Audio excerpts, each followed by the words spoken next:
Reate and OG Blade Reviews. That's me. We're back with the latest version in the PL series, Pivot Lock. Okay, that's what that PL is for.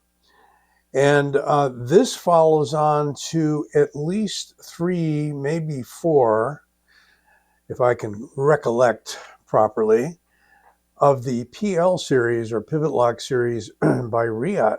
And they have done a fantastic job on these. I'm going to show you this guy, and then we're going to do a little bit of a quick history lesson with the ones that I have that preceded this, that are actually quite a bit different in many respects. So I would say that this one, along with the PL-XE, and this is the PL-6, by the way. There it is. You get a nice little card inside. I won't take it out of the glassine. Kind of gives you a certificate of authenticity and a little bit of high level about what it is and the length and the weight and so on and so forth. I'll be measuring it up, so we'll see how that compares with what I come up with. There's your nice Reate microfiber cloth. You can barely make the name out. There it is. And in the box, which is a magnetic flap, not that you're so interested in the box, there you get your usual silica gel, this desiccant. They do give you a spare pivot spring. Now, I haven't heard of anybody yet breaking these or having them fatigued, but there you go. And that's nice that they provided that. Now, getting it out of the box is a chore. They put it in extremely snugly into this very dense foam. So it's not going to get harmed in shipment whatsoever. I'm going to open this up and we'll begin the explanation after I show you. It's a beautiful knife, by the way. The one I got before it, which is perhaps my favorite all-time PL series, Pivot Lock series knife. That's the PL-XE, and here is the original PL-XT. You can see the size differences. I'm going to get more into a lot of other differences with these knives because they're not all constructed the same. The Pivot Lock is perhaps, but many other aspects of these knives are not the same. So what we have here is a multi-layered, I was going to say G10, micarta, and a Nitro-V blade. All of the blades on the Pivot Lock series have been Nitro-V, to the best of my knowledge. If you know different, let me know. These are considered to be more affordable Reates because if you're familiar with the company, they make some very high-end knives up into like the $400 to $500 range. And these are coming in about $130. Got this from White Mountain Knives, where you can get a discount by using my code OG-Blade. Or the previous one, Old Sword. That was my previous name of the channel. So really nice. And this is going to come in 2 or 3 other versions at least. This was the only one available on White Mountain at the time that I saw this come in. You can see we got a blank here to switch the clip over to the left side for you lefties. The button is only going to be on the left side of the knife all the time. And here is kind of a milled out area where they needed perhaps a little bit more depth for the Pivot Lock. I'm not sure. Clip is nearly deep carry. It's got a button head screw, but that's not going to get in your way. Your pocket's going to slide right over that because we've got a milled in clip, and the clip is not standing proud of the handle by any means. I like this sort of digital, I'm going to call it digital, these lines with the long line and then the stop, and they've alternated them, and it just makes an interesting pattern that they've milled out. It's a very precise milling of this micarta, and it's some very nice micarta, no threads hanging loose. It's really consistent, and it's as consistent as most G10s are, but you can see the weave, and it's, I think, a really effective use of micarta. In the back here, you can see where it almost joins together. There's a little bit of a slot. If it came together completely, it would have a completely enclosed back spine of the handle, where you'd normally see like a backspacer. But it's completely open with a slot there, and yet it comes in from this point right here. Got two runs of fine jimping. They're very grippy, no matter which one you get into there with your finger, your thumb rather. Good sized knife. Got an inch at least hanging out here, if my grip is all the way up front. We've got a flat grind with a satin belt finish on this, very beautiful. A long swedge that goes all the way from about a quarter in here all the way to the tip. And we've got a tip that is, I would say, fairly robust, not too fine. There's Reate's logo there, and Nitro-V on this side. It's an in-house design to the best of my knowledge, not designed by any particular outside designer. So we're going to measure it up, and then I'm going to bring out the other knives. I'm going to talk a little bit about the differences here, and the safety features, and the button lock, a little bit how it's working. 8 1/4 inches overall. And they're calling it a 3.5, but I would say it's, shorter on the cutting edge, like 3.35, something like that. But the blade length itself is a bit longer, maybe closer to a 3.6 to the handle. That may or may not interest you, and I may be giving more detail than is really necessary, but out with the caliper, and 3.8 millimeters on the blade stock, and a fairly hefty 15.4 millimeters on the handle. Going back to the blade in inches, 0.15 and 0.60 on the handle thickness. And I believe that's really required by the mechanism. That's why you don't see these knives coming in a real thin handle. But, it's plenty to hold on to. And riding in the pocket, for me, hasn't been bad at all.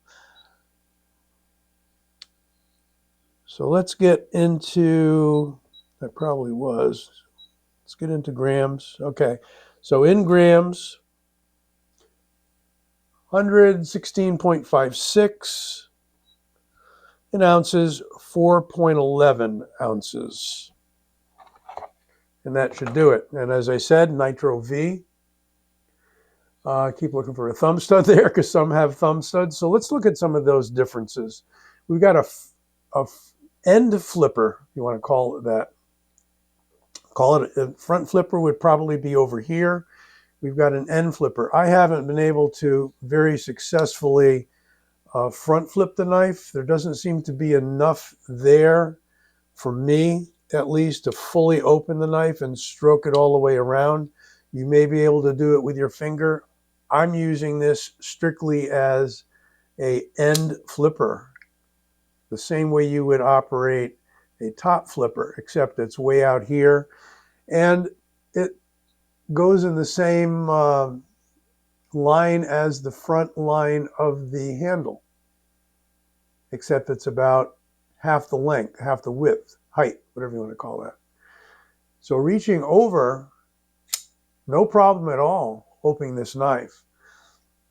Here's an interesting thing I wanted to point out now, if I forget later, is that if you partially press this and you don't continue pressing it, there's actually a secondary lock here. I don't know that too many people have pointed this out when they're doing a review of this knife. Maybe they have, and I've missed it. But that is a hard stop right there until you push a little further. So it's almost like a secondary detent. There's indeed a detent here. All right. It does hold snugly into the handle. I don't know. Yeah, I can flip it open with gravity without pressing the button. And we've got the double lock there. They all have the double lock. Is it an extra lock? No, it's more of a safety, really. Keeps you from pressing the button. You get a little bit of wiggle. You can hear that. But that's about it while you're pressing on that button with it locked. And what we've got also are these stops right here, excuse me, that replace a stop pin. So it's kind of like internal stop pins that you get sometimes, but they're a little different because you can actually see it on the outside. It looks like a thumb stud, but those lock up on the frame of the knife. And the frame of the knife is interesting because it's only, if I can get my light out here, I got to stand up a moment.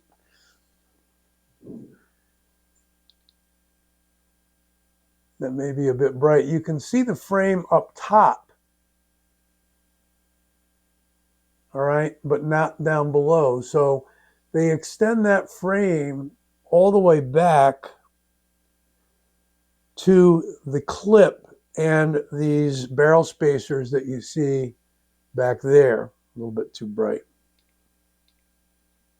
I think that's better. Yeah. So it's mostly a micarta for the handle, and the frame is just really running up top here. Interesting. You obviously need some metal in order to hold the mechanism in place. And it is running on bearings. Those copper-looking things there are bearing cages, and you can see by the amount of space in there that they've left room for the bearings. Opening it and closing it with the button is extremely easy. You can see it catch a little bit there. Again, see? Can't keep it there. So there is that interesting, I would call it a safety, besides this safety, so that if you're trying to close it and you push it a little bit, but you don't commit, you get into that secondary position. It's real interesting. Let's bring out the rest. I don't want to get too long-winded before I start doing a few compares here. So this is the PL-6. And this has become one of my favorite EDCs in my carry rotation. You can see it's pretty much the same size as the PL-6, except we've got on this variant, and there are many variants, on this variant we've got the kind of a polished stonewash with a G10 handle, a tan G10. And like I said, it comes in a few other variants. You've got a lanyard hole on this one. You do have a switchable clip. You got the same setup with the pivot lock, except you've got a opening hole here for the thumb or finger flick, which it does very nicely. Doesn't matter whether you use your thumb or whether you use the middle finger flick, or simply, like the PL-6, use the pivot lock to open and close it. And you've got the same treatment in back here, except they open it up a little bit. And you have on this one a full width or height, however you want to look at it, frame. So whereas on this PL-6, we've got the inner frame only on the top, on this one, PL-XE, we have that frame all the way through with a full height. We've got the same body screw setup on both of these knives, on both sides. You can see it under there. So 2 body screws, a screw for the clip. And what other differences do we have? Well, I mean, profile-wise, it's completely different. Much taller blade in here than we have on the new PL-6. And it's an offset sort of a blade where you can see that it's dropping well below where the fingers are. You can see that edge there. If I hold this one, you can see that the edge is pretty much even with the bottom of the handle. We've got a swedge, no swedge on the PL-XE, simply a very high flat grind, and I love this. It's a great slicer. And it's got kind of a built-in finger choil here as well as a sharpening choil. So gives you a clean termination there when you're sharpening this knife. And you do have a sharpening choil only on the PL-6, a very substantial one. It does somewhat reduce the edge, but not to the extent where you've taken any of the usefulness away from it, I don't feel. Now here is the original PL-XT, and keeping these all straight is kind of crazy. I'm not sure if they did a skeletonized and non-skeletonized version of this knife. I'm going to assume they were all skeletonized. I could be wrong. This is Micarta, and again, they're using Reate's, just using a beautiful Micarta. So, you know, what are you paying for the 110 to 130-ish price on these? You're paying for not necessarily the Nitro-V being an extremely high-end steel, although it is a good, substantial stainless, but you're paying for the quality of the handle materials, I believe, because I've seen some real nasty micarta coming in from companies that are, you know, well established. But with Reate, you're just always seeing really good materials. One thing they did from this one to these later models is they dished out the pivot button. I don't know if you can see that or not, but there's sort of a depression in that, whereas this is flat on the XT. This has a copper, I'm not sure whether it's a Cerakote or what they used, kind of a copper color on the blade. They're all Nitro-V, as I said. And let's see if they did the double. Yeah, they did. So there's a little detent. No, look at that. So I can force it past that point. It's still a stop, but I can force it past. With these two, I cannot force it past that point without pushing the button. So real interesting. Same thing here, as I was showing you. That's the new guy on the block. So size-wise, there's a considerable difference. They did come out with a PL-XF. I'm not sure how popular that was. That was a larger version of the original PL-XT. Might have been some other changes. I don't have one, so I can't really demonstrate the difference there. They all have the left-hand provision for the clip. Very nicely thought out. PL-XT is the only one with the thumb stud. And I just didn't really care for this. It didn't see much use because it's kind of, again, the handle's thick because it has to hold the mechanism. They're all about the same, roughly, thickness in the handle. But because of that, this is kind of chonky, you know. Shorter blade, it's only about a 3-inch blade, as opposed to like 3.5, 3.6-ish on these two. So I like these because of the size. Any other differences here that I can see? If we're looking at the liners, they are exposed liners here. Interesting.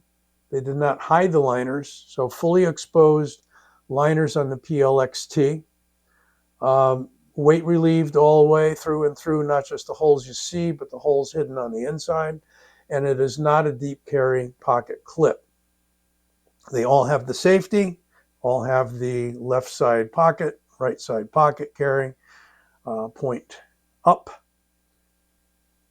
And let's get back to the new baby on the block here, PL-6, and see what kind of an edge they give us. Whoop, changing things here. These are touch-sensitive switches on the lights, so my arm will change them at times. Let's see what they gave us for a factory edge. Not bad. Of course, that satin finish is helping as well, helping it glide through. I would say it's a decent edge. You can always do better, as I like to say, with a little bit of stropping. And it's something anybody can do easily, whether you're used to knife sharpening or not. Buy a nice leather strop, charge it up with some stropping compound. A few strokes, 3 to 5 strokes maybe more if you want. Maintaining the same edge, and it hones right up nicely. Well, there you have it. The new PL-6. Love this knife. Probably love the PL-XE just a tiny bit more because of the blade shape.